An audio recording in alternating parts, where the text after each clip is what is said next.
Welcome, Rosie. Welcome back, Rosie. Rosie is the head of strategic planning at Amnesty International UK. And last year, Rosie came to talk to us at Summer Story Season, specifically about how she has applied agile principles to really link the strategy and the work that's happening at Amnesty, and it was by far our most engaged with session. So many people were asking, can we speak to Rosie? What's Rosie up to? What's happening? What's the latest? And so we invited Rosie back to come and give us an update on how things are going, specifically around the kind of impact and learning processes and how that kind of iterative strategic planning is happening.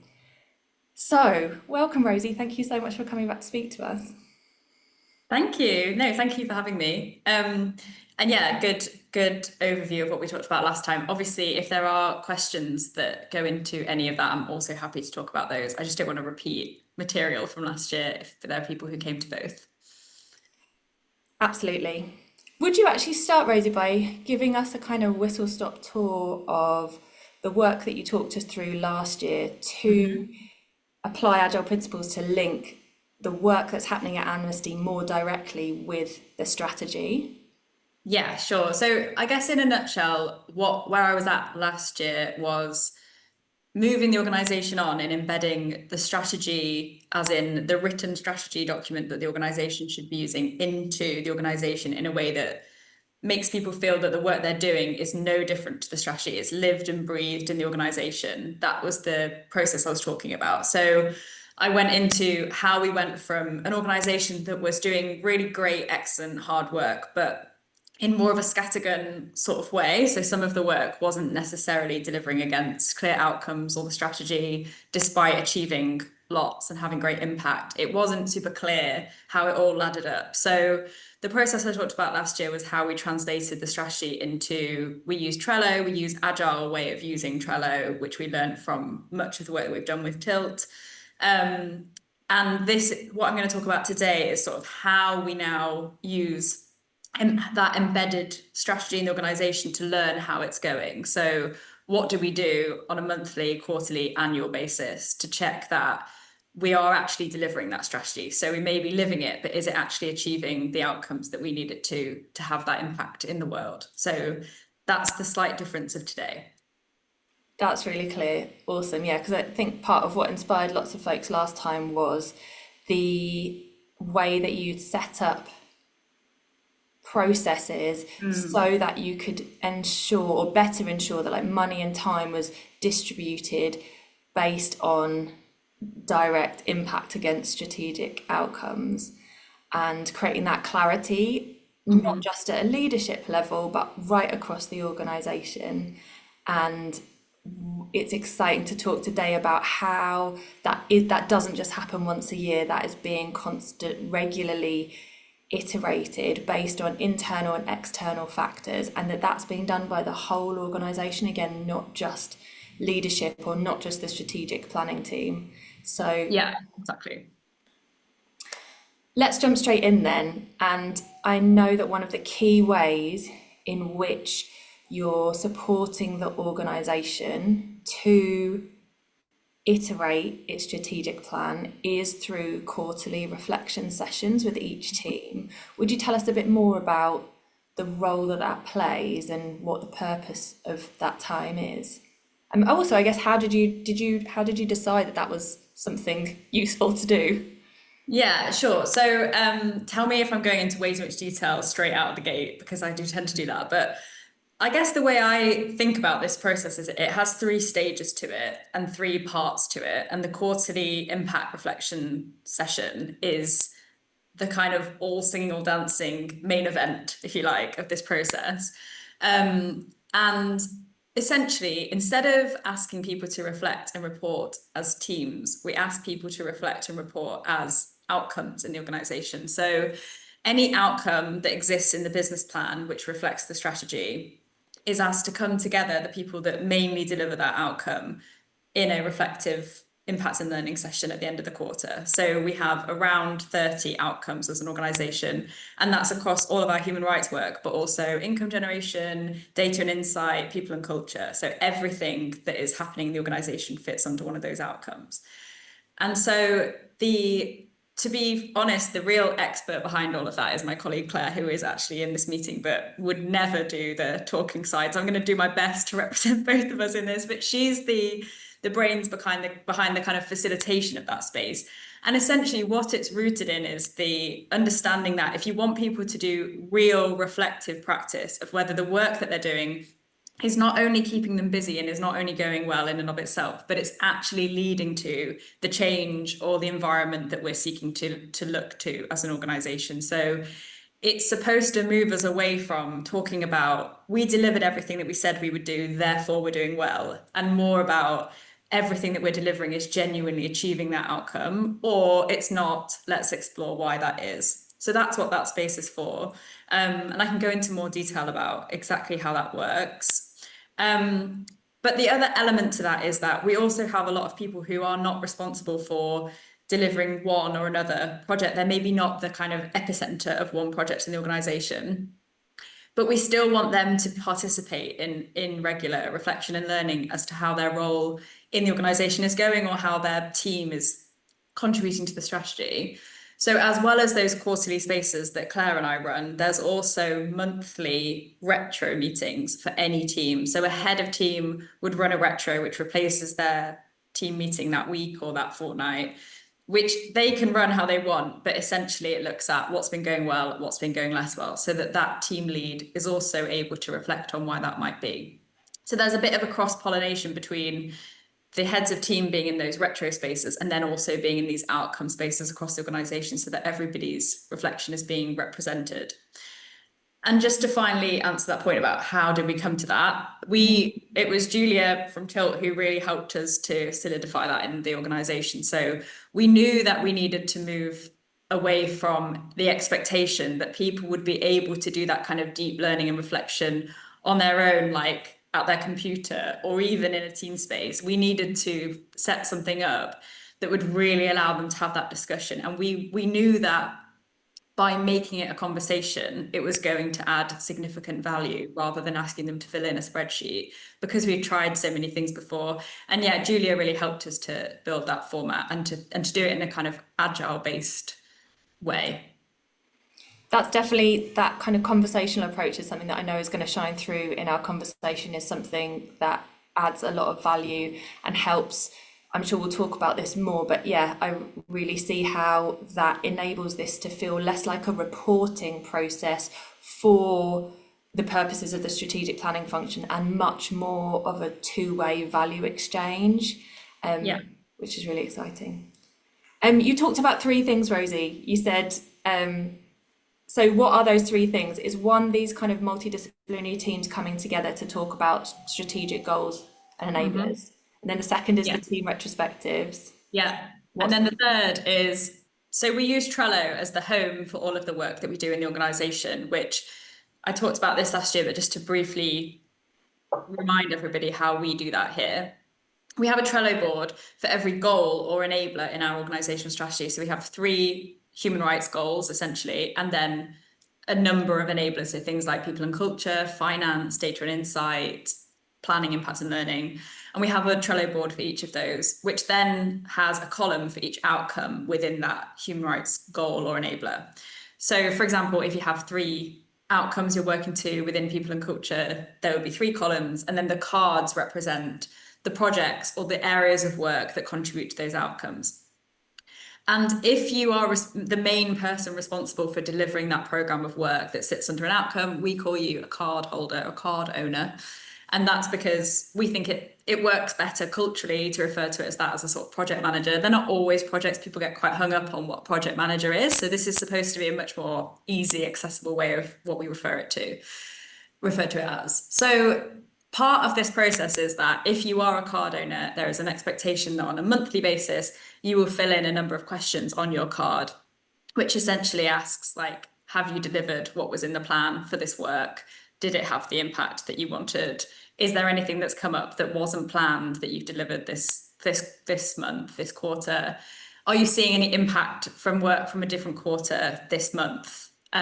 What is that? And the reason that we do that is partly because we need people to come to those quarterly sessions having done some thinking about this through the year. We don't want them to come at the end of April and think, I haven't put any thought into how this work is going before this point. We want them to be prepared. So there's, again, it's just a sort of, it's not hard, it's not a time-consuming exercise. We're not asking to write reams and reams of paragraphs in those Trello cards. It's very, very short, but it's just creating that slowly but surely learning culture in the organisation, so they've given it some reflection. The other benefit to that is that those Trello boards are completely accessible and transparent in the organisation. So if you are somebody who, for example, is working in major gifts and you're going to talk to a funder about the work that Amnesty is doing, you can always see the live projects, why we're doing those projects, which is always a thing that we used to overlook, like why do something, what outcomes they contribute to, but also just how is that work going. So somebody might be writing on their huge win in this, in this area of work. It's always possible for people to be seeing that and to keep updated on it. So yeah, they're the three kind of pillars of the work. I mean, there's other bits I could go into, but essentially they're the three main bits. Thank you. Should we start with those digging into a bit more those quarterly sort of uh, outcome check-in sessions that happen? The thing that really stands out to me is, as you say, that might be different to many organisations, is that this isn't a conversation by directorate, what are you doing?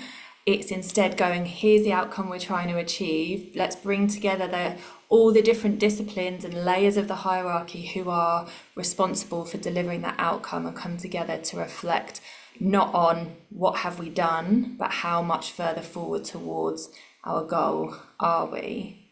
Could you just, it would be great to hear a bit more about that time and maybe how do you run that session? What does that actually look like when it happens? Yeah, so there is a slight nuance between the different ones that we do, but broadly the format is that we'll have the person who's mainly responsible for delivering that work, and that might be more than one person sometimes. So you might have, say, 4 people at a kind of manager delivery level who are in the room with you.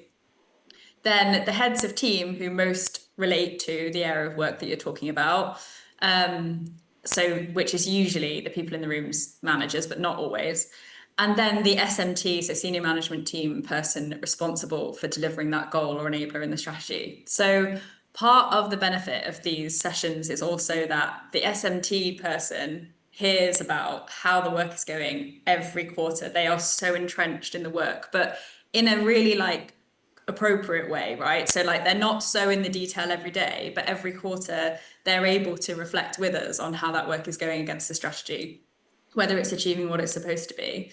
And so part of what we did when we set this up with Julia was really think about how to make it feel like a safe, reflective space. So the way that we set it up is very much about, this is a space for reflecting on all of the work that we've been doing, all the hard, brilliant work that we've been doing, whether it's achieving the outcome we set out to do, and most importantly, to leave the room with a sense of what we'll do about it collectively if it's not achieving that. So once we've had that conversation, how are we going to change the business plan in real time to reflect that learning, which is sort of where that ditching the annual business plan tagline clickbait comes from. So yeah, it's not necessarily about completely replacing a business plan, but it is about saying, just because we wrote this in September, October, and we thought at the time it was the best work to do to deliver these outcomes, does not mean that we should just hang to it for dear life, regardless of how the work is going. These spaces are supposed to enable us to adapt that work. And that is all of our responsibility. So it's not just the person delivering that work that has to do that reflection on their own. That's a huge burden to carry. But for us as experts with different hats on, to kind of have that conversation collaboratively. So the way that we literally run those sessions is often that will start with a look at the KPIs for the organisation that are relevant to that area of work. So for example, if we're talking about how we have changed attitudes to human rights in the UK, there might be 3 KPIs for the organisation that we need to look at in detail. So what's our engagement level like on social media, or how many breakthrough stories have we had in target media? How are those goals going? So that sort of sets the scene for the work for that quarter. And then we might use some more specific KPIs that we set against activities. So for example, in some of the sessions, we will use a kind of tracker of this is the activity that we said we would do. These are the indicators that would tell us if that work had gone well. How have we gone against those? Are there any things that we just didn't deliver? So it's a real kind of stock take of the work is how it starts out. And then, yeah, as I say, Claire, as that kind of expert on that facilitation, will talk us through exactly what it is that's going well. And not, as I say, it's like the focus is very much not we had this amazing event because 100 people came, but we had this amazing event because 100 people came who we deliberately got in the room because they represent these constituencies that we most need to engage with, and they had something to do on the back of that event, and we've seen this happen, we've seen this happen. It's really going beyond basic statistics or a basic analysis of whether we delivered an event and it was successful to why, what are we measuring that success based on, like that kind of level, which Claire's a real expert in doing. The other thing I guess to say as well is that, I guess two things, that once we've had that discussion, as I say, that my role in that, I suppose, towards the end of those discussions is to really get the group to focus on, okay, this sector is famously very good at talking about the lessons learned. What do we know? What do we feel? But then what are we actually going to do about it is the important bit. So the last sort of third of the meeting is very much that. It's like, okay, is there anything in the plan that, having had this conversation, we think actually we need to really change that then, or we need to regroup, or we need to do even more of that thing because clearly it's worked really well. It was a great lead generation idea and fundraising, or staff really engage with this thing in people and culture, so how can we do more of it? Or it might be something knottier. It might be that it's clearly coming out of the discussion that there's a real block in the organisation or in a minister's engagement with us. So we need to come up with, we thought that would go smoother, it hasn't. So what can we do? What can we put in the plan for the rest of the year to really untackle that problem? But also we work on the facilitation. So we share the agenda and exactly what we're going to ask in advance so people can come prepared, which is part of the psychological safety. It's definitely not supposed to make people feel like they're on the spot in a job interview, like having to answer these questions. It's very much like, please use this to prepare. But we also do that with the SMT person. So it's obviously important that Claire and I have a say in what questions are asked, because that's our hats, like the strategy, planning, impact learning experts in the organisation. We know how to have that conversation, but the SMT person knows what they're maybe worried about or what they really want to make sure the group is celebrating that quarter. So it's important that they also co-produce that agenda with us. And then finally, I think the important bit, which I think I've not read properly, obviously, the questions that are coming up, because I know there's no expectation, but I can see some things coming up about like, okay, but then what happens? The important thing that we learned, which we didn't do immediately, and then we started to do, was like have a debrief and a follow-up with that SMT member about what is the action plan to do these things.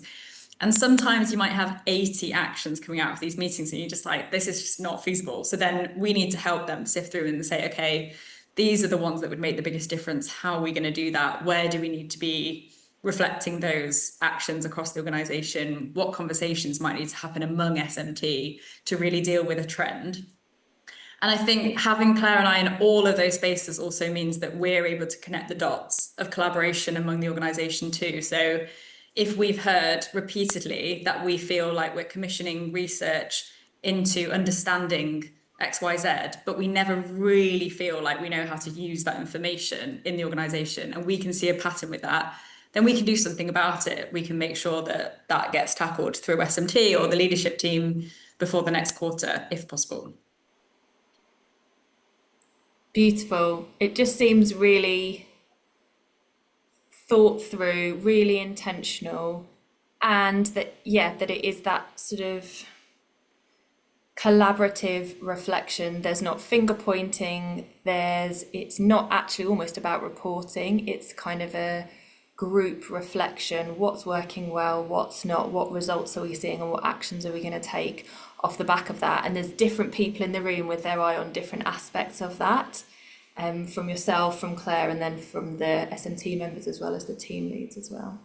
Exactly. Yeah, we definitely deliberately don't call it a reporting process because people do find that a dry word, but people refer to it as either the quarterlies or the impact and learning discussions, which we think are slightly better ways of putting it. Lovely. Should we talk about the second pillar that you mentioned, which is those monthly team retrospectives? Because that's another aspect of how you involve everyone Yeah. in reflecting on what's going well and what's not. So can you tell us a bit more about those team retros and how what's the goal of those and how do they look?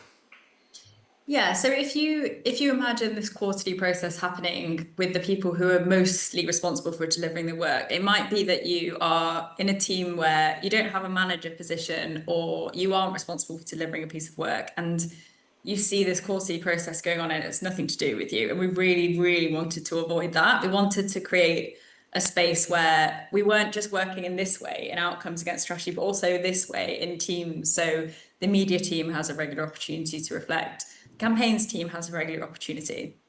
And, different organizations work differently in terms of the expectation of teams, how regularly they're supposed to meet. Usually the head of team or the manager of that team, it's up to them how they do that, right? So we wanted to create a kind of bare minimum expectation among heads of team that if nothing else, they would meet monthly with their team to talk about what's going well and what's going less well. And that really is the expectation. So then how they do that, we provided guidance. So there's multiple templates they can use. Our mural, which we again worked with Till on in terms of exactly, what gets people creative in that kind of environment. Obviously, a lot of our work is hybrid, so how to run a hybrid retro, that sort of thing. But if they want, and if it works better for them, they could say, this is our 1 day a month where we all come into the office. We do it with post-its around a table, and it's more of a discussion. It may be even like an anonymous discussion. It's very much in line with the culture of that team, but the expectation is that they do have one of some sort. So then if you are in, say, the media team and you feel that there's a problem that you're having where every time you try and get a spokesperson for something, people are too busy, or this same spokesperson is always doing it and you feel like you need to do X, Y, Z. Say there's other people in the media team also saying that, then the head of media can think, okay, clearly, regardless of how well we're delivering our outcomes over here in these meetings that I'm engaging with, I can see that there's also this challenge, and maybe more regularly an internal challenge than an external one, but that's fine. It gives them that opportunity to kind of be exposed to those thoughts and feelings of the team. And as I say, I think there will undoubtedly have been many teams who will already have been thinking that way and have been giving their teams that space, of course, but not always. So now there is that expectation, and it is across the whole organization. So that it's not something that we go to. We're not in one of those spaces. We don't facilitate them, but we kind of set the bar of what's expected of them, I suppose. And you support the team leader to implement that session. Yeah, so we'll always offer up a chat if they're thinking, oh, mine actually aren't going very well, or I don't think my team are really engaging with it. Of course, we'll share kind of our thoughts on what they could try differently. Obviously, also try and encourage them to talk to each other about it. If we think that one person's particularly good at it, encourage them to share how they do it with someone who's struggling. And yeah, as I say, the kind of guidance in terms of tools or templates they could use, that's the extent of our engagement with it, really. And you would expect the leaders who are running these monthly team reflection sessions to be taking their learnings into these quarterly outcome focused sessions, as well as taking actions. Some of the team also taking actions to adapt some of their work based on what they've learned in that reflection session. Yeah, so the kind of best example of this I can think of is in the organisation where there's these teams having their team retros. There's the quarterlies where different team leads might be in them. And then the group of leaders in one department will also have a leadership retro. So they've introduced that as part of the process, which I really see as like a sign that they see it as helpful, because that means they're creating a quarterly space just for themselves to say, what have we heard across the outcome quarterlies, but also what are we hearing in our team retros? How are we as a leadership team going to deal with these things? So I really like to think it doesn't just create accountability for people delivering the work, but also for the leaders in the organisation to acknowledge that where people are giving them information and feedback, they are in the right roles to deal with that and to do something about it. I think it has really created that. I was going to say something else, but I can't remember what it was, so maybe it'll come back to me. I was remembering a bit of feedback that you shared with me that someone had shared with you in terms of teams saying how much they appreciated that monthly time to reflect and that they do feel it's important and impactful. Yeah, so we hear people refer to, oh, in my team retro or last week at the team retro, I really felt, and even that, to be honest, is like really great because again, it's just about us slowly playing a role in the organizational culture and what we can do to enable that. But also with the quarterlies, sometimes we have to replace the quarterlies with something else because there's a different need in the organization. So for example, this year, instead of doing quarterlies at the half year point, we're doing a deep dive into how well we're delivering the organizational strategy because we're halfway through the strategy. So instead of doing quarterlies, as in looking at the last quarter, we're looking at the last 4 years. So we don't want people to feel that they're constantly in meetings having to reflect on things. We want to use their time, obviously, as best we can. So we replaced those sessions that were in the diary with the strategic deep dives for the mid-year. And some people were like, well, where's my impact and learning process for the last quarter? I really appreciate that space and I want to have that. And are we going to have it next quarter? So people do complain if you don't do them, which again, I think is the best sign of feedback you can get, that people really value it and definitely feel like it gives them more of a voice to actually deal with something that they've been feeling. Yeah. And it's great to see how across those two like regular touch points, the whole organization is invited, required to engage with the strategy, engage with how things are going, engage with the outcomes, and Yeah. hopefully see their input being reflected. Yeah. And then that third pillar that you talked about are these transparent Trello boards with Yeah. for each outcome and enabler with cards, with card owners that are open to everyone. Can you tell us a bit more about any sort of key changes that you've made or improvements that you've made or what shifts you're seeing over the last year since we last spoke to you about those? About the boards. Yeah. Or are they kind of working, are they continuing to work as you had them already set up? Yeah, so I would say part of the success of it is how little those boards change year to year, if you see what I mean. So I think this is a real indicator of our business planning evolving from this annual panic of, oh, what are we going to do and how are we going to spend our money? The boards are so, on the whole, static that they are something that allows us to plan multi-years. So to try and put that out of the hypothetical, for example, we have a goal which is winning human rights victories. Obviously, you'd expect us to have a goal that speaks to that sort of intention. And we have under that 6 outcomes, and one of them is winning human rights victories in racial justice. And then we have 2 projects that we're doing within that outcome. And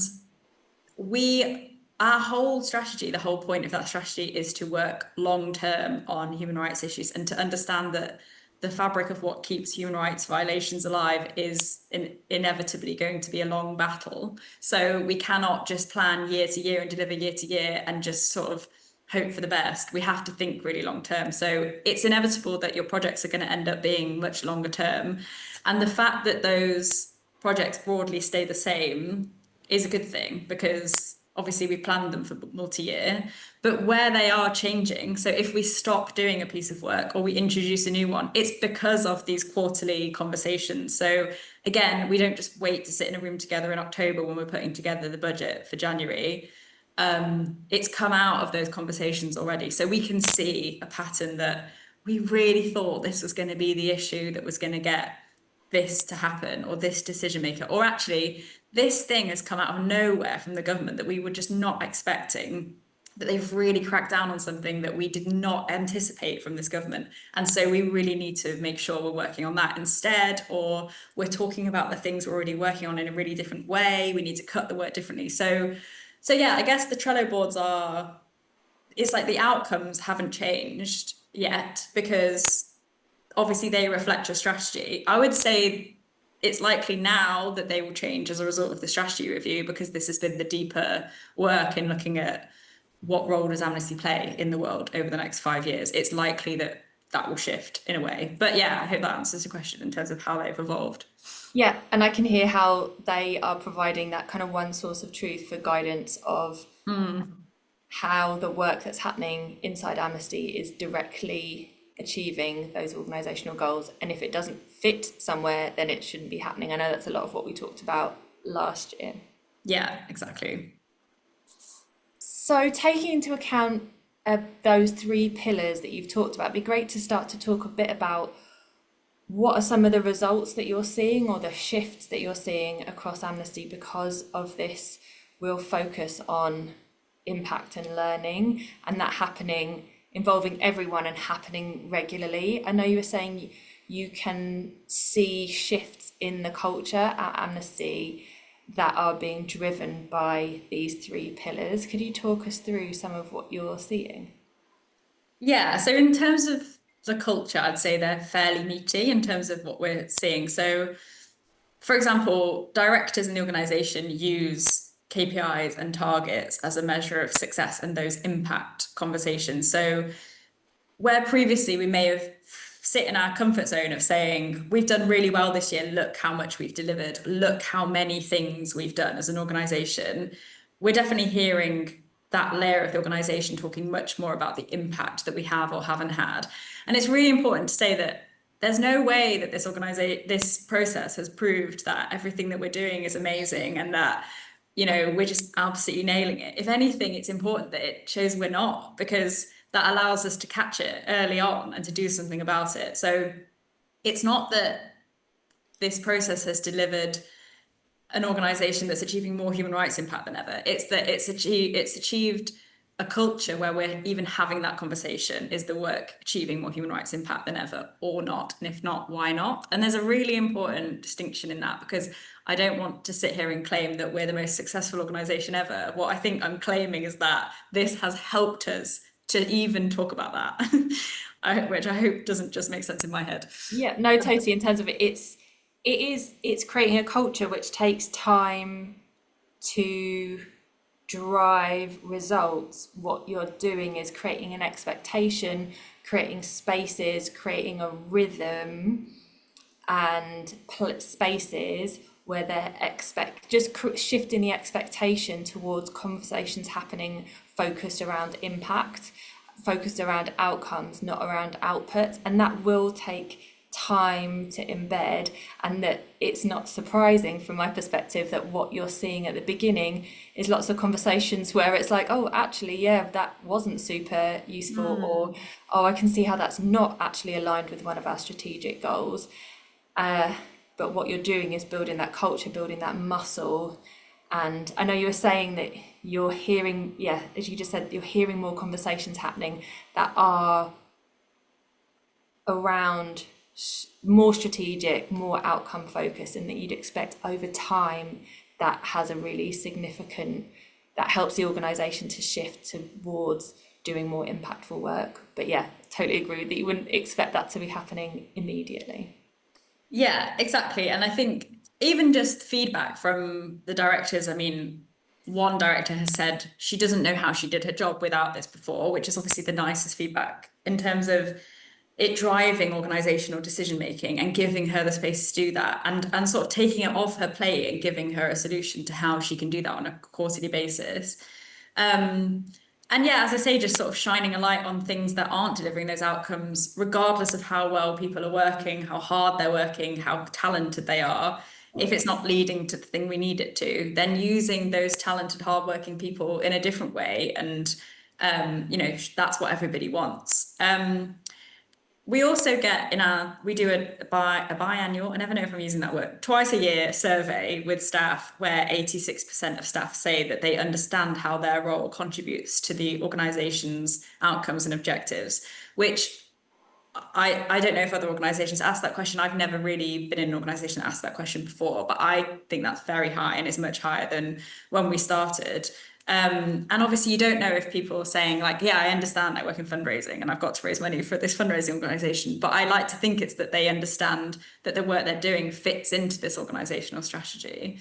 I think the other thing that we've noticed culturally is, yeah, just hearing more strategic language from colleagues when they're measuring things. So that one about people attending an event, I think is the clearest one I can think of, where we definitely used to have a culture of measuring numbers of people attending something or signing up to something as the end story. So we've had this many signatures on a petition, or we've had this many people sitting in a room with us talking about this thing. And what this has really challenged us to do, which, as I say, is definitely through Claire's expert facilitation, is, but were those people in the room already on board with what we talked about? And were they always going to say that, you know, by the end of the event? Or did we actually do something different to get the people in that room really deliberately representing a very different cohort of people who we really needed to hear what we had to say?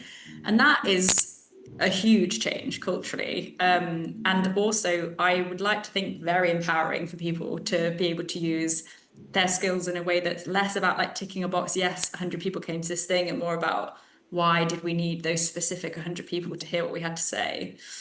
And then finally, I'd say the other big cultural thing is just collaboration across the organization, because I think other iterations of reporting in the organization, as well thought through as they were and as much work as we were able to put into them, they were more about like teams planning or teams doing that impact and learning process. So, you know, just the kind of classic annual rolling budget for each team, and then just them trying to think about how they're going to spend it and having their own team objectives. We're very much not in that world anymore. It's very much about, this is our organizational strategy, these are our outcomes, and we're going to use all the people and money we have available to us to deliver those outcomes. And you have a role in that that's really important, and this is the role.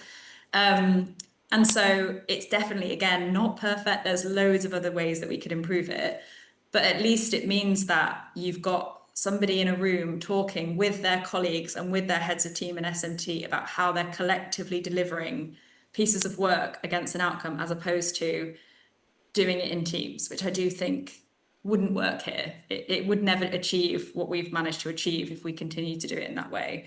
So even just being able to pick up on, okay, the people and culture team are doing this staff survey, but they could do it better if they work with the data and insight team, who really understand how to ask questions and what to do with that information. So now you guys are going to work on that together instead of insight. It's really just unlocked those kind of conversations.